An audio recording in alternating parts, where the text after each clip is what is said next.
Ladies and gentlemen, hey, hi, how you doing? Welcome back to the channel. I'm not gonna lie, kind of out of my element here. Usually when it's update day, it's also Taco Tuesday, but at this point it's Wednesday in the middle of the night, and we just got the 1.28 update here in Modern Warfare and Warzone. So, we're on like Wheat Wednesday, and my schedule is all sorts of out of whack now, but the important thing is Modern Warfare and Warzone just got a brand new update. It's kind of a weird one because no one really expected there to be an update this week, considering we're right in the middle of the Cold War beta hype. And then we also have the mid-season event for Season 6 starting next week. So yeah, the timing here is very weird, but nonetheless, we've got quite a few changes to cover. So as we go through everything here today, if you guys enjoy the video at any point, let me know by dropping a like on it. And of course, if you're new here, or if you happen to be a part of the 62% of viewers who are not already subscribed, we are on the road to 600K before Cold War launches. So feel free to subscribe if you want to stay up to date with pretty much everything going on in Call of Duty. Now, when it comes to the actual update itself, yes, obviously this is a new title update, meaning everyone on every platform is going to have to spend some extra time downloading it. And then if you are on PlayStation and you didn't actually preload the patch, then you're going to have to spend some extra time copying as well. Now on PS4, the update is going to be right around 9.6 gigs. On PC, it's going to be just over 19 gigs. And on Xbox, it's going to be about 11.5 gigs. Now, something pretty unique about this update is a new addition it adds for all PC players who own the entire game. You can now actually uninstall certain parts of the game if you want to save some space on your hard drive. As we know, Modern Warfare is a pretty thick game at this point, right? We're talking thick with 3 C's here, folks. But now you can actually modify your install and choose to uninstall multiplayer, campaign, and or the Spec Ops mode, depending on what you actually like to play. So that is definitely a very big upgrade to the game overall. Anyways, getting into the changes that this update brought to the game, starting off first over in multiplayer, here we do have a brand new playlist update per usual, and we actually have some new modes that we haven't seen before outside of the Season 6 roadmap, where they were initially revealed. So first up, we've got Gun Game Team Deathmatch, which is basically exactly what the name implies. It's gun game, but instead of it being in free-for-all, it's in TDM. So everyone on the team starts off with the same weapon, and as they get kills, they cycle through all these weapons, all the way up to, I believe, the knife. And then once you pass that, the cycle actually resets, and you keep going until a team wins. Then we also have Headquarters Firefight, which honestly is pretty similar to like Deathmatch Domination, and then also Hardpoint Hills and Kills. Here you can earn points for securing the headquarters locations and also getting kills too. AKA, it's pretty much impossible not to play the objective here. Then alongside those modes, we also have Quick Play, as always, obviously nothing new there. We've got Standard Ground War, Gunfight, and then Deathmatch Domination and Drop Zone combined into sort of a mosh pit mode. So that's going to be great for working on launchers if you're still going for Damascus, or just running some high kill dom games as well. Also, we ended up getting a brand new DLC weapon in this update. The JAK-12, aka the AA-12, is back, and this can be unlocked in-game for free by getting 3 hipfire kills using shotguns in 7 different games. On top of that, we also now have the option to choose a random operator setup from the operator selection screen, and we also got some new equipment. We've got the EHV throwing knife, which I believe is new. And then we also have the phlebotomist knife as well, which says it's going to be available in the SAW bundle. So yeah, it appears we're going to be getting a SAW skin sometime soon in the store. Then, speaking of the store, of course, we do have a new refresh here as well. The first bundle we have this week is the 16-bit Tracer Pack, which is actually super unique. The tracers here are in fact 16-bit graphics. This one goes for 2,200 COD points and features the Commodore blueprint for the AN94, the Genesis blueprint for the P90, a melee blueprint, a charm, a sticker, a calling card, then an emblem which is called No Soap. And I don't like that name. I'm just a simple man trying to see my boy Soap return. But then we also have the Ghost Fighting Spirit bundle available too, and this one goes for 1,800 COD points and features a new Ghost skin, the Murdoch blueprint for the M4, a melee blueprint, an operator quip, a charm, a sticker, a calling card, an emblem, and finally a spray. Then for the third bundle, we've got the Lace Damon bundle, which I'm probably mispronouncing, for 1,100 COD points. This features the Copus AA-12 blueprint, a charm, a calling card, an emblem, and a spray as well. Now, getting into the Warzone side of things, here we actually didn't really see any crazy playlist updates or anything like that.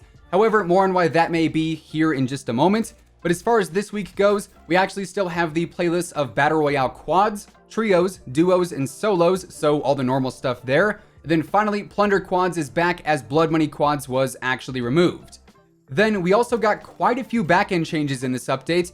This seems to be where the majority of the face value changes are. However, I believe there's a lot more to this update than just what we have here. But getting into these changes, in the general fixes, first and foremost, they fixed an issue where the next unlocks area was actually showing the wrong attachments, an issue where teammates could spawn in a closed off room on broadcast, a bug where the Nevermore execution would not work correctly, a bug where grenades could actually fall through the floor on Tank Factory, a lighting issue with the Gilded Arm variant from the Battle Pass, an issue where reaching wave 45 in survival would actually cause a crash, and then finally they also improved stability for PC.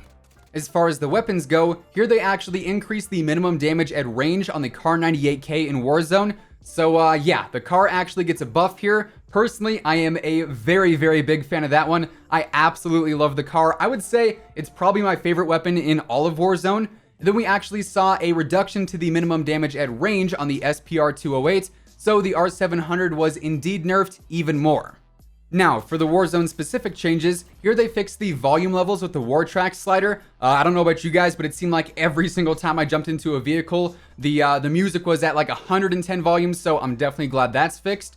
They also fixed players dying while doing the subway puzzle in some way. Not gonna lie, I figured that was part of the challenge, but I guess there was some kind of glitch there.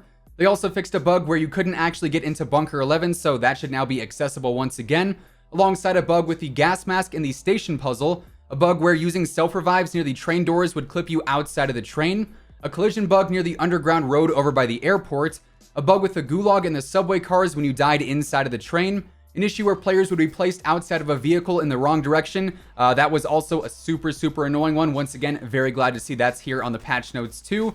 Then finally, they fixed a bug where players would have their game crash when engaging with a bounty. AKA, the bounties should now be fixed, which is, again, a great thing to hear. Warzone without bounties just kind of felt a bit weird. Anyways, you're probably wondering what exactly the point of this update was, right? Because, obviously, there's not really any new major content outside of the modes and, of course, the shop stuff too. However, I've got a feeling a lot of this update is to actually prep for the whole mid-season event and mid-season update that should be happening next week when we see the Haunting of Verdansk event go live. Because, of course, that's going to bring some huge changes to Warzone, and I guess just the game in general too. So while upon face value, this update really was not all that spicy, behind the scenes, it likely has a lot of extra files and other content that may even leak out in the coming days. Now, we've also got some stuff happening in the Black Ops Cold War world as well. As we know, the crossplay beta is going live this weekend for all platforms. On Thursday, if you pre-ordered the game on PS4, Xbox, or PC, you're going to be able to play it then. And then if you did not pre-order it, the beta is going to open up starting on Saturday. Now, as of now, you can actually preload it on Xbox and PC. For PS4 users, it's going to be the exact same file we already had downloaded. But on PC, it's going to be right around 39 gigs in size. Then on Xbox, it's going to be right around 20 gigs in size.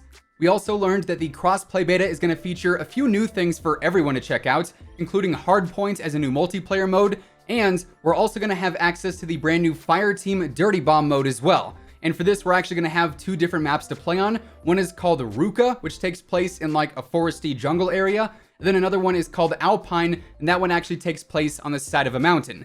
And personally, I'm actually really excited to try out Fireteam because apparently it's like nothing we've ever had before in COD. On top of that, we also found out that if you played on PlayStation for the beta last weekend, all your progress is going to transfer over to this upcoming weekend, and there's also going to be cross progression included too. So say you were on PS4 but you want to switch to PC this upcoming weekend, that's something I'm going to be doing. All of your progress is actually going to transfer over through that as well, as long as you have your Activision account linked. But yeah, there you have it. With all of that being said, that is effectively everything that ended up changing in the 1.28 update, alongside some of what to look out for this week as well. And that is going to wrap things up for today.